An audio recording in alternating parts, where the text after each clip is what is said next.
Well, welcome back to our webcast here. Leytonstone High Road is where we're coming to you from. It's in East London, and we've been speaking to a number of people today from the local community. One person with us right now, who you can see in front of our camera, is John Ellis. John, you're a local resident. Yeah, that's right. I live in Leytonstone. How long have you lived here for? For 19 years. 19 years. Yeah. So you really do know the area, and you've certainly seen some changes here, haven't you? I don't know if I know the area, but I like the area, and there definitely have been a lot of changes. And the changes continue. I mean, for example, the new development down the road at Westfield will mean changes in this area as well. So there's constant change happening. The new commercial shopping mall, definitely. Yeah, I think the whole area is changing, and that will definitely spread out to this part of East London as well, I think. And again, as we said earlier, actually, to someone else, I mean, with the Olympics happening in less than a year's time, it seems like it's logarithmical, isn't it, the changes? Well, I can walk to the Olympic Stadium from my house in 15 minutes. I can drive there in 3 minutes, which is really, really strange. And we've got the biggest shopping mall in Europe on our doorstep. We've got an international train terminal on our doorstep. The access to local transport systems is pretty amazing. So it's a real jewel in a way in East London, I think.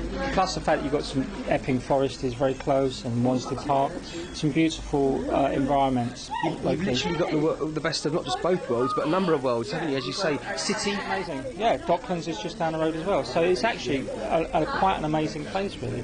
It is, and I think anyone travelling over here internationally from far for next year's Olympics, they should certainly do their research well, because there's so much to offer. And this area, again, it's very transient, as we know, we were saying earlier on, beginning, over the years, and you've seen that yourself, yeah? Well, that's one of the, in my opinion, one of the downsides of Leytonstone, because the transient community doesn't really set their roots, and therefore the community is a very fluid thing. It's not you couldn't identify the community anymore. For good or for the bad. I've given up deciding whether it's good or bad. I just accept it as the way it is. But all the same, there is a lot going on in Leytonstone that is really worth looking at. Really. Got some fantastic new pubs. A lot of music happening up here, actually. Strange enough, there's several really, really good events happening here on a regular basis that draw people in from all over London. Well, tell us about those events, because I know that's your background music, and we're going to move on to that. So, yeah, what events would you suggest? Within 100 yards of where we are now, there's a regular folk evening called Lost Horizons. You've got the Lunar Lounge down the road, which has music on 3 or 4 nights a week, anything from jazz to blues to rock to folk to poetry, comedy. You've got the Birkbeck Tavern, which has just been taken over by the people who ran a thing called What's Cooking, and that's going to be music on 5 or 6 nights a week. The Red Lion, just down the road, which has recently opened, used to be a very famous rock venue, and I believe the owners there are contemplating having music there again. So it's very vibrant, and also there are a lot of artists and media people who live around here who, we do have an arts festival, we have the Great Car Free Day, we have a lot of very interesting events locally, and a lot of the creative community take part. So it's a very vibey area.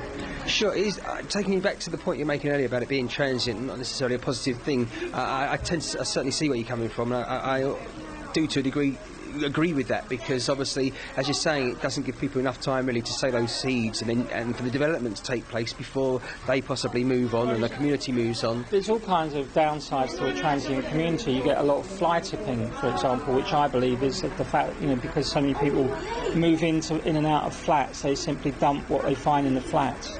So there's a lot of that impact, I think. This is a wider issue anyway, social. We're in a time of a massive social flux, and a lot of people are dealing with the issues that are thrown up by that social flux. Some people find it a very negative situation. Some people think it's very positive, but it does have an impact. You can't avoid the fact that such a massive amount of influx of people and the other thing is it has become a very densely populated area, which is for all its good and for its bad. So what can you say? There's some great stuff happening, and there's the other stuff as well, but we deal with the other stuff. And it's great stuff we have to point out. I think it's worth the great stuff that I think we should point out is not necessarily obvious, and people have to possibly search for that as well. As you were just saying, there's certain and specific venues and places that things happen, and they need to do a bit of research on that. Well, I have noticed in the last 2 or 3 years there's a definitely very, very positive shift in the area. There's a very good vibe. As I said, the massive amount of increase in live music, which from my point of view as a musician is great, but also there is more of an interest in the art. I think people are just waking up to the fact that Alfred Hitchcock was born down the road. He was born very close to where I live. And, you know, it's time we had a celebration of those kind of heroes of the local community. The British film industry started in Wood Street, in Walthamstow. Mm-hmm. So I think people are beginning to realise that actually here's something to celebrate, here's something we need to develop. We've got a massive film industry development down at Three Mills, where they're actually producing the Olympic Games opening ceremony down there. So, you know, it's all here. I think what it hasn't had is a catalyst. The catalyst that really makes it the sort of the match to the firework, as it were. It's all there, waiting to go. And if the right amount of money was put in, and we had the right visionaries in local government. Of course, unfortunately, we live in the London Borough of Waltham Forest, so visionary in Waltham Forest is an oxymoron. So we've got all those. You know, if we had the right people pushing for Leytonstone and the environment, there's a massive amount of great stuff that could happen here. I was walking up the road, and there's little spaces here that could be open markets, could be all sorts of stuff. They do it in other areas. I don't see why we can't do it here, really. Well, as you say, it needs a bit of creativity, initiative, and someone to think out of the box and possibly say, you know what, let's just try this. And, what's the worst can happen? Absolutely, I totally agree. And sometimes it needs a little bit of financial input, but, you know, that's what local authorities, that's what we pay our rates for, our council tax for. But there's an enormous potential that is slowly being realised, you know, and I've definitely felt that it was a very positive movement over the last few years. And this shop, I mean, Jazz's shop, for example, is a fine example. Jazz has, you know, really tried to do something that changes the high street from just being a whole sort of, you know, nail bars and kebab houses and all that stuff, which we've got far too much of, and she's doing something really, really interesting and exciting, and I think she needs our support. Definitely, I think a lot of businesses do need the support, but certainly, small business owners such as Jasmine and Being Sound. And it's interesting because a lot of people won't necessarily step into a shop like this. It might be out of their comfort zone, but then, you know, then they take that view or that stance as opposed to, well, I don't know what it's about, I'll go in and find out what it is about. Absolutely, yeah. Well, I would encourage everyone to pop in and have a little look, because they'll almost definitely find something that they like. It's great, Christmas is coming up. Shops like this are perfect for Christmas presents. Sure, and they might find something that isn't always and necessarily on show as well, something tangible. It might be, we move on there to, for example, I know she does the therapies here, for example, but something, again, more specific to yourself. You are a musician, as we know. Guitar lessons, that's something... Yeah, I do some guitar lessons here on a regular basis. I do some group guitar lessons here. So all stages? Well, no, at the moment it's just beginners, because mostly the people that can afford to come during the day are people who are out of work, who are not necessarily intermediate or you know, high level players. But yes, I do all sorts of stuff. Sure. Now, you've been a musician for quite a while, I understand. Yeah. Just a while. Can you tell us briefly your background? I mean, how it started, what sort of area of music, if anything?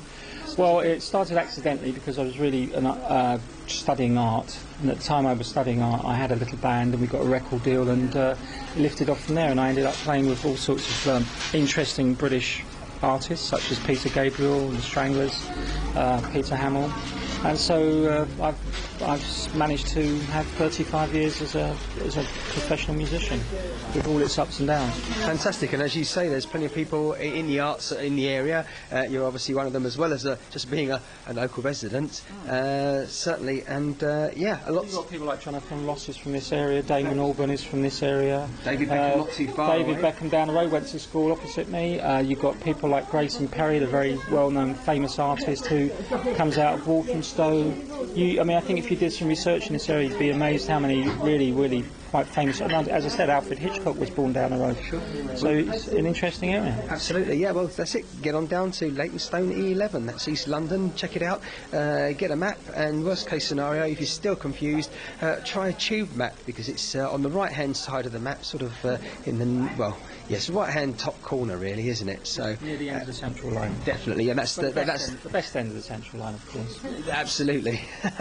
John, it's been great. Thanks so much for talking to us. Thanks a lot. Very much.